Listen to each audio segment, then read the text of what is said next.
Back. आज दूसरा एक टॉपिक लेके आप लोग के सामने मापन तथा मात्रक समझने का प्रयास करते हैं कि मापन क्या चीज़ है, क्यों आवश्यकता उसकी पड़ती है। तो मापन जनरली से पहले अगर मैं हिस्ट्री में जाने का प्रयास करूं, इतिहास में जाने का प्रयास करूं, तो मापन में क्या होता है। जनरली हम लोग इससे पहले क्या करते थे, जब खाना बदोश थे तो वहाँ पे उनको गिनना या फिर किसी भी चीज़ का मेजरमेंट करना नहीं आता था। वो आता था पर वो क्या कैसे करते थे, ज्ञानेंद्रिय के द्वारा। ठीक है, तो यहाँ से ज्ञानेंद्रिय के द्वारा वो क्या करते थे, वो उस चीज़ का क्या करते थे, मतलब केवल वह आभास करते थे कि कितने हैं क्या हैं, या फिर खाना बदोश भी बोलते थे कि जैसे भेड़ बकरी चरा रहे हैं। ठीक है, तो वहाँ पे वो क्या करते थे, ऐसे मतलब एक कुल्हाड़ी पकड़ते थे और एक एक को पकड़ पकड़ के वहाँ एक एक क्या करते थे, ऐसा लाइनिंग टाइप का करते थे और वहाँ पे पता करते थे कि कितने भेड़ बकरी हैं और कौन आया कौन नहीं आया, इस बात का वो क्या करते थे, पता लगाते थे। तो इस प्रकार से ये मापन है। मापन की आवश्यकता इसलिए पड़ी है ना कि किसी चीज़ का सही यथार्थता पूर्वक क्या हो, हमें पता चले, है ना। तो इसलिए आपका यहाँ मापन पड़ी अलग अलग। अगर हम लोग लिक्विड होता है तो लिक्विड को कैसे मापें, है ना, लंबाई है तो कैसे मापें, अगर किसी का वजन है तो कैसे नापें, फिर अलग अलग प्रकार के आपका बहुत सारे थॉट्स सामने आने लगे। ठीक है, बात को भी यहाँ पे ध्यान दिया गया कि मापन जो होता है वो सर्व जगह क्या हो, सर्वमान्य हो। मतलब ऐसा नहीं कि आपका अलग अलग जगह पे अलग अलग हो, तो सर्वमान्य होना चाहिए। ऐसा नहीं कि हम लोग जिस चीज़ को 1 किलो बोल रहे हैं या 100-1000 ग्राम जिसमें हम मापते हैं तो वहाँ पे पता चले कि अलग हो जाए।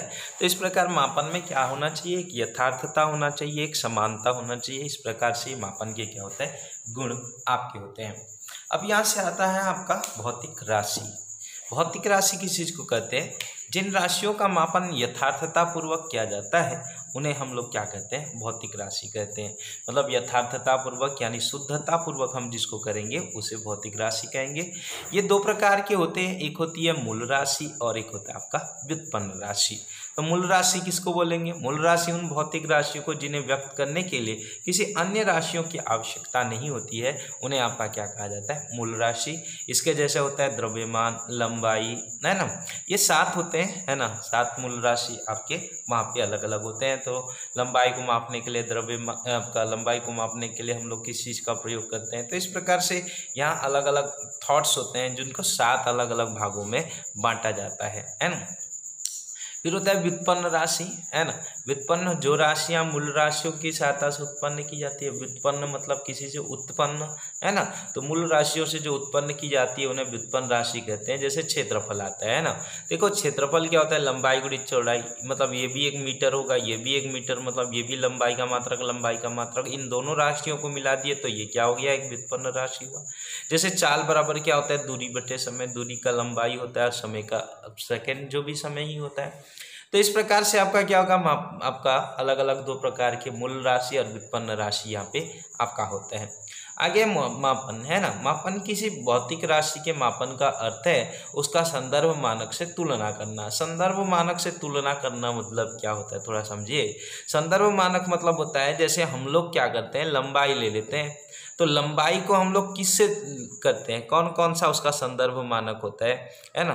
तो इस प्रकार से मतलब जिस चीज़ को हम लोग एक तरीके से मात्रक भी मैं उसको बोल सकता हूँ। जैसे लंबाई के लिए हम लोग क्या करते हैं, आपका मीटर लेते हैं, है ना। द्रव्यमान के लिए क्या लेते हैं, किलोग्राम लेते हैं। ये संदर्भ मानक होता है ना। जिस संदर्भ मानक से तुलना करना आपका क्या होता है, मानक होता है, आपका मापन होता है।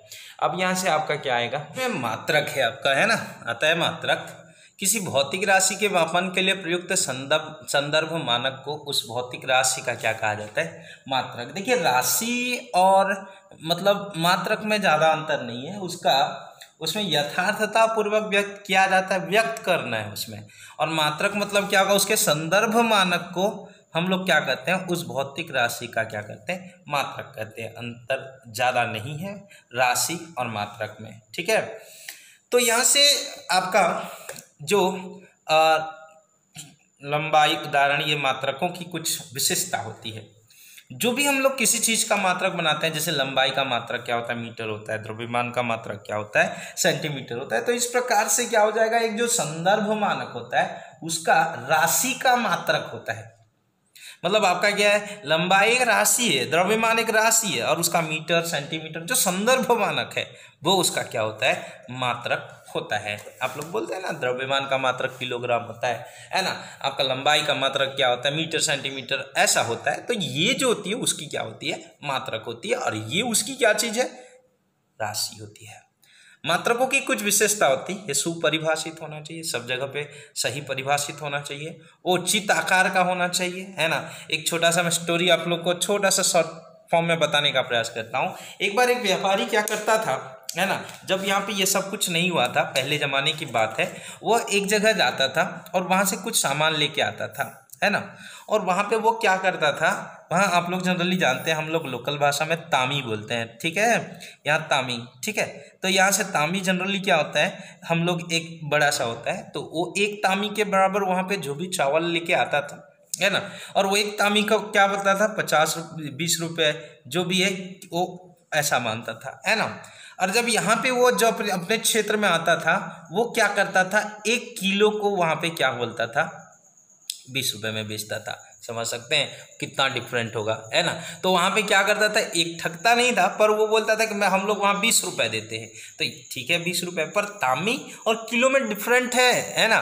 तो वहाँ से वो हमेशा क्या करता था, तामी 20 रुपये में लाता था और किलो यहाँ पे क्या कर देता था, 20 रुपये में बेच देता था। आप समझ सकते हैं कि एक तामी में 3 से 4 किलो हो सकते हैं, है ना। तो इस प्रकार से वो क्या करता था, बहुत ज़्यादा क्या करता था, मुनाफा वो करने लगता था। तो ठीक उसी प्रकार से वो क्या हुआ था, एक ठगी हो रहा था, है ना, डिफरेंट, वहाँ पे अलग और यहाँ पे अलग, वहाँ पे क्या होता है, हो रहा था। तो इस तथ्य को मैं लेते हुए यहाँ पे इसका परिभाषा आपको विशेषता बताने का प्रयास करना चाहूँगा कि वह सुपरिभाषित हो, ऐसा नहीं हो को यहाँ तामी का बराबर किलो हो जाए, ऐसा नहीं। उसका आकार भी उचित होना चाहिए, ना छोटा होना चाहिए ना बड़ा होना चाहिए, समय और स्थान के साथ परिवर्तन नहीं होना चाहिए। ऐसा नहीं वहाँ पे चला कि इस जगह पे आपका गर्मी ज़्यादा है तो यहाँ पे 1 किलो बराबर इतना, वहाँ पे ठंडा है तो 1 किलो बराबर इतना, ऐसा नहीं है। आप लोग समझते भी हैं, 1 किलो रुई और 1 किलो आपका क्या होता है, लोहे में कौन वजन होगा, है ना।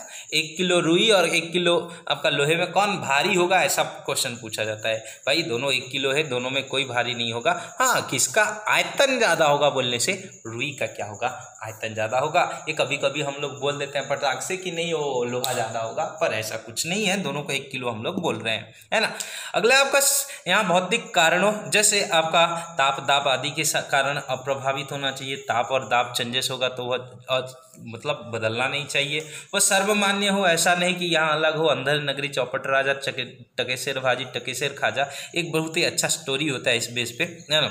मतलब यहाँ पे सभी जगह समान होना चाहिए, यह सभी स्थानों पर आसानी से पुनर्उत्पादित करने योग्य हो। मतलब यहाँ पे वहाँ पे भी हम लोग 1 किलो बाट बनाना चाहते हैं तो 1 किलो का बाट आसानी से बना सकते हैं। जनरली हम लोग क्या करते हैं, देख लो, हम लोग अगर मापना होता है बहुत ज़्यादा को, हम लोग क्या करते हैं, 1 किलो का बाट है तो राइट साइड में हम लोग ईंट पत्थर डाल के 1 किलो और बना लेते हैं, फिर उसको 2-2 किलो के बेस से क्या करते हैं तो पुनरुत्पादी हम लोग वहाँ पे कर सकते हैं उसके वजन के बराबर। मात्रक 2 प्रकार से होते हैं आपका, एक होता है मूल मात्रक और एक होता है व्युत्पन्न मूल मात्रक, जिसमें लंबाई द्रव्यमान ये सब कुछ होता है। यहाँ पे वो मूल मात्रक है और इसमें क्या होगा, मीटर होता है, इसमें क्या होता है, किलोग्राम होता है। इस प्रकार से व्युत्पन्न मात्रक जो होता है वह मूल मात्रक से उत्पन्न होता है, क्षेत्रफल वेग इस प्रकार यहाँ पे होते हैं। मात्रकों की कुछ पद्धतियाँ होती है। पहला होता है सीजीएस, आप लोग 9th में भी पढ़ते हैं। सीजीएस को कहा जाता है आपका सेंटीमीटर, दूसरा होता है ग्राम और तीसरा होता है सेकेंड, ठीक है। सेंटीमीटर लंबाई के लिए, ग्राम द्रव्यमान के लिए, सेकेंड समय के लिए। तो 3 चीज़ों को यहाँ पे सेंटीमीटर, ग्राम और सेकेंड होता है इस पद्धति का पूरा नाम, है ना। तो यहाँ पे इसको स भी कहा जाता है। स मतलब आपका सेंटीमीटर, ग मतलब आपका जो भी, है ना। तो स आपका जो किलोग्राम के हिसाब से निकाला जाता है। इसको मैट्रिक पद्धति भी कहा जाता है, मैट्रिक पद्धति आपका कहा जाता है ना, 10 के घात के रूप में लिखा जाता है ना। दूसरा नंबर यहाँ पे आता है एफपीएस। एफपीएस का होता है full form foot pound second, है ना। तो यहाँ पे होता है आपका फुट, ठीक, फिर आपका पाउंड, फिर इसको आपका सेकेंड आपका।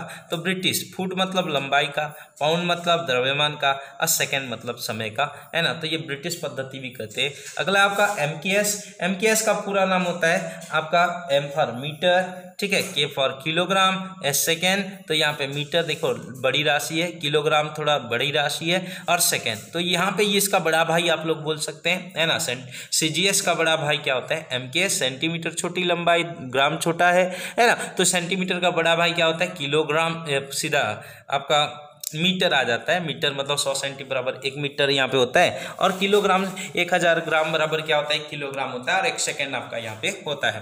फिर उसके बाद यहाँ पे लास्ट में आता है एसआई यूनिट। एसआई यूनिट जो होता है इन सब का एक क्या होता है यूनिट माना जाता है, जिसको कि आपका लीस्ट इंटरनेशनल आपका क्या हो जाता है इंटरनेशनल आपका सिस्टम ऑफ द यूनिट के नाम से भी जाना जाता है। तो इसमें आपका जो एसआई मात्रक होते हैं वो आप लोग यहाँ पे जानते हैं, है ना, कि मैं बुक को थोड़ा सा लेने का प्रयास करता हूँ कि लंबाई का मात्रक मीटर होता है एम, द्रव्यमान किलोग्राम, इस प्रकार से ये होता है ना।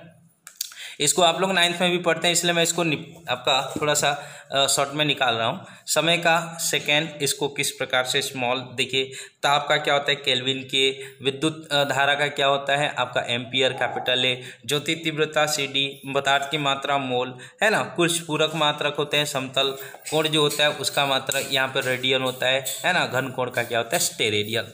अब यहाँ पे एक छोटा सा यहाँ पे आपको बताना चाहूँगा कि जानकारी प्लस पे है, ये आप लोग बुक में लिखेंगे कि एसआई मात्रकों को ध्यान देते समय क्या लिखना चाहिए। देखिए मात्रकों के संकेतों को अंग्रेजी के वर्णमाला के छोटे अक्षर में, देखिए यहाँ पे अगर जितने भी अंग्रेजी के वर्णमालाएं छोटे अक्षर में लिखा है, सेकेंड का एस है ना, केल्विन का CD, यहाँ पे लंबाई का मात्रक जो है M और kg, पर यहाँ पे छोटे मात्रक में लिखना चाहिए, लेकिन एक आपको अपवाद दिख रहा है कि K और A है। तो जब भी वैज्ञानिकों के नाम बीच में आता है, यहाँ पे देखिए वैज्ञानिकों के नाम आते हैं तो वहाँ पे कैपिटल होता है, बाकी सभी को अंग्रेजी की छोटे वर्णमाला में रखना चाहिए। संकेतों को हमेशा एक वचन या बहुवचन में, अगर 5 लीटर है तो लीटर्स नहीं लिखना है, केवल आपको लीटर लिखना है, या फिर 5 मीटर है तो मीटर्स नहीं लिखना है, तो वहाँ पे हमेशा एक वचन के रूप में लिखा जाता है, बहुवचन के रूप में नहीं।